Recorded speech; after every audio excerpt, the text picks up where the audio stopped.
This PowerPoint is a general overview of the concept of God. It covers a number of syllabus topics, and pretty well any syllabus topic the term God is likely to be used because it's God is at the heart of Christianity, and this paper is the Christianity paper.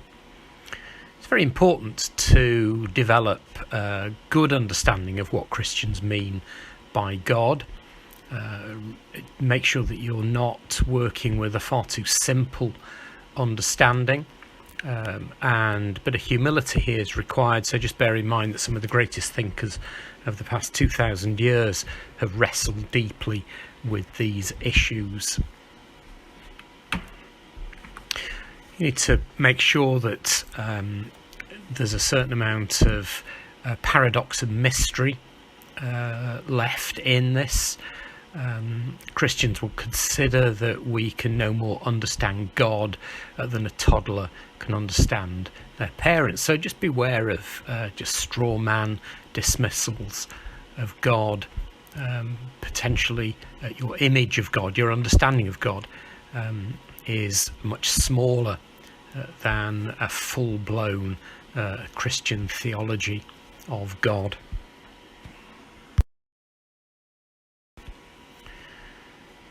Start then looking at this is theism that we're looking at, so let's have a look at what some of those terms related to God might mean, so we can focus down on what it is within Christianity that we're looking at. The crucial bit of theism is that you have God as creator and sustainer of the universe. The idea usually of certainly within Christianity anyway, creatio ex nihilo, that's Latin, creation from nothing. And very importantly, God is separate from the creation. That pretty well defines theism. You've got God separate from the creation. And that's quite distinct then from pantheism, monism, where there's just simply a oneness of everything. So the divine is everything, and everything is the divine. So what we would count as an individual thing, a table, a cabbage, Tom, the moon, is a manifestation or part of the divine. I would question whether you could use the word God for this.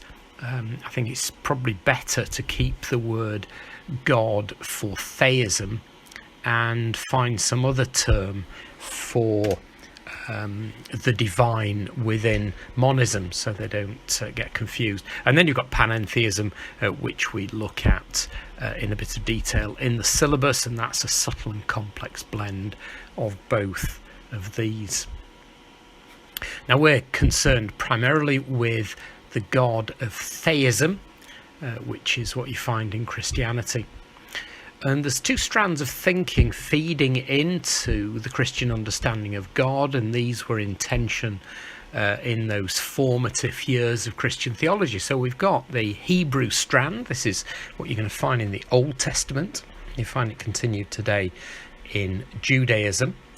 And so that goes back, we see the development of that thinking spread out in the Old Testament, and potentially we're going back to 1800 BC.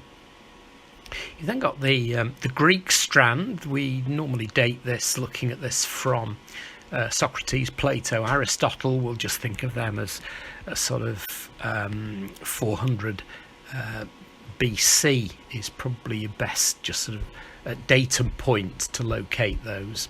So this Greek one, you'd call this the God of the philosophers. Now there are significant differences between those in both method and conclusions. If we look at the God of theism, a very important aspect of this is to bear in mind that Christianity is it's about practicing Christians. It's about people who are engaging with God in their ordinary everyday lives. So practicing Christians aren't concerned with the paradoxes, or call them contradictions, in their understanding of God. So What they're primarily interested in is their worship, their spiritual experience, their prayer, personal and corporate. In other words, those existential elements of a lived Christian faith. So that's the heart of Christianity. That's what Christianity is. It's the practice of it. You've then, of course, got the intellectual element to that, and Christian theologians have been wrestling with these concepts really since St. Paul, which is about 20 years after Jesus' death, and it continues today. But Christians would always come back to the idea that God is ultimately ineffable, and that Christian faith is about worship and obedience to God, not this sort of mathematical precision in defining God. Crucial element to this Hebraic understanding of God of theism within Christianity, is that God is an active and dynamic person interacting with his creation in a variety of ways. Now, I'm using masculine language there. We look at that in the syllabus. That's not accidental. And the crucial concept there is person. Very much this idea of God as person. The Jews in the Old Testament, they weren't really big on working out any sort of coherent theology of God. That wasn't their main concern. What it was the community learning about God, understanding God through narrative poetry, laws, rituals, etc. And as I've said earlier, it's about this existential aspect of God. God was present to them in everything they did every day. And the response to God within this strand of thinking is to worship God and to obey God's commands. Quite a different way, really, from the Greek approach. Within the Greek thinking, God is impersonal, God is distant. So you find this in Plato with his idea of the form of the good, not in the syllabus, but God's form of the good is a pretty abstract concept. No sense at all of any personal interaction between the form of the good and what we're doing. And this is where you've got God as far more of the three omnis: omnipotent, omniscient and omnibenevolent. And this Greek philosophical tradition worked very much as defining God as carefully as possible. They certainly weren't comfortable with paradox. They wanted to get rid of paradox, and their way of working was very mathematical, really, very detailed and precise, and you find this particularly within the Pythagoreans.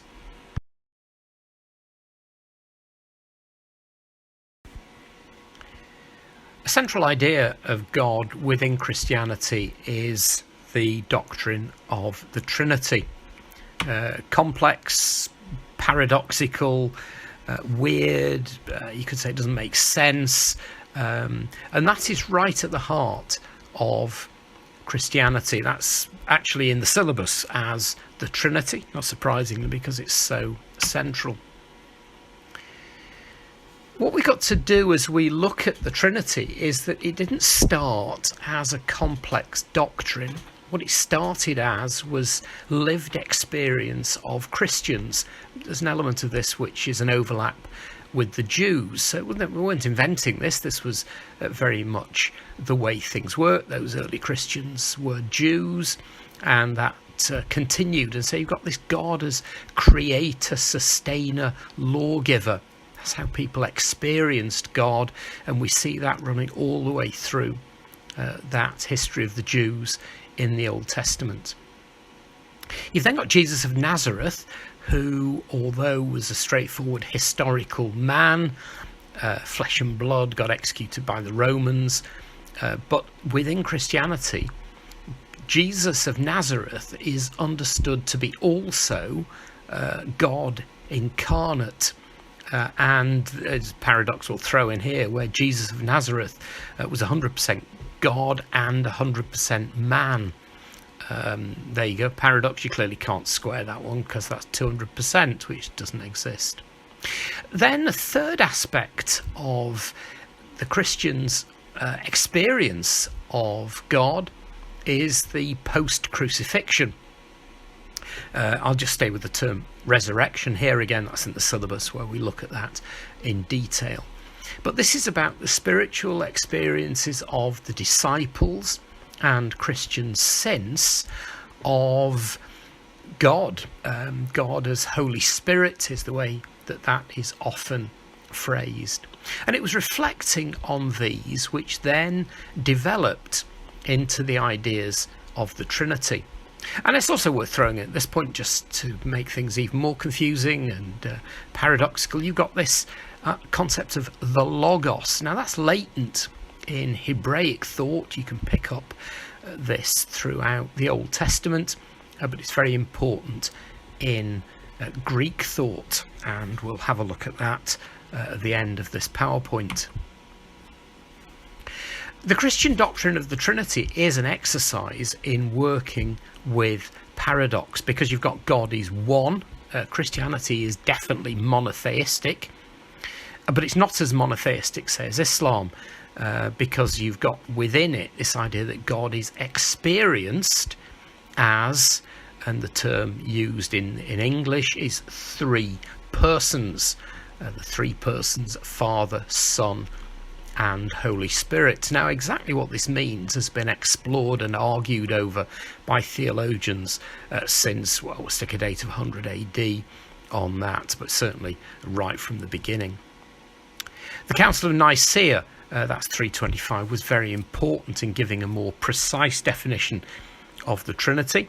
This is included in detail in the syllabus, so just sort of touch on it here. But this was needed because as the doctrine of the Trinity was being discussed and worked on and thought through, then the increasing precision was developing, and the Council of Nicaea was there to tidy some of that up.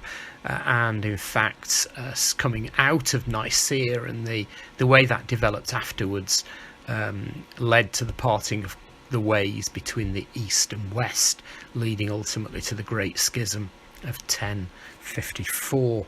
So looking in a bit of detail then at the Council of Nicaea, the main issues here was this was trying to pin down the relationship between these three persons who were experienced by people.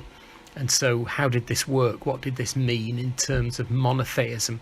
An absolutely central question was this one about the Son. The Son element of the Trinity and the relationship with the Father element of the Trinity. So was the Son begotten? That's the English word usually used. Was the Son begotten by the Father of his own essence? And the crucial element here is about whether the Son had a beginning. And the other alternative that was a key player at this stage was that the Son was conceived out of nothing, which means that the Son then had a distinct origin, a separate entity. The key players in this, Athanasius versus Arius. The Son was begotten by the Father, was out of his own being, no beginning, that's Athanasius. Arius, the Son created out of nothing, had no beginning. Arians lost that one very clearly at Nicaea. And so mainstream Christian doctrine went for the Son being begotten by the Father from his own being. This then developed over the centuries following Nicaea, and this is about theologians trying to pin down ever more precisely these terms within the Trinity. And it's this idea of, in English, about where the Holy Spirit proceeds from. And so does the Holy Spirit proceed from God the Father alone, both the Father and the Son? This is what gives us this term, the filioque clause. and the filioque controversy, because filioque is a Latin term meaning and the Son. The Nicene Creed, that was the way that the Council of Nicaea listed the agreement, said this is what Orthodox Christian doctrine is. These are still used regularly in church. I personally say creeds numerous times a week because they're part of those weekday services held in the cathedral. And within that, we've got, we believe in the Holy Spirit, the Lord, the giver of life, who proceeds from the Father. Now, this filioque clause was added to the creed. Now, very importantly, this is by the Western Church.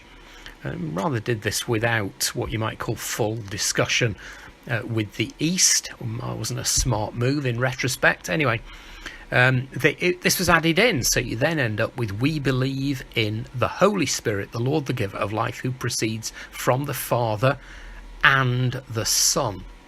Now, the Eastern Church stuck with the original wording of the Nicene Creed, so that didn't go well as time went on. So in this next slide, you've got the very simple diagrammatic representation there as to how that split between the Eastern Church and the Latin, the Western Church. And you can see here this is the Nicene Creed as it's laid out there, and you can see that addition of and the Son. Let's just throw in to finish, let's just talk about the Logos. That's the Greek term there. It was quite an important term floating around in Greek thought, and then it got brought into Christianity. And a wonderful passage in terms of the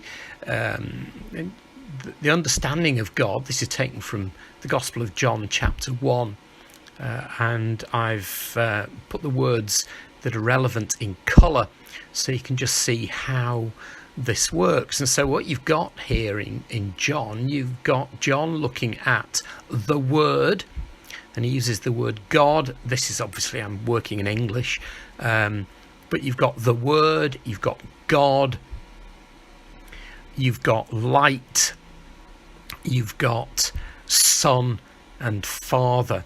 And so this is what you got here. The doctrine of the Trinity wasn't invented by later theologians. It's all there present within the Gospel of John. John's the last of the Gospels to be written, so we'll put somewhere between 90 and 100 AD.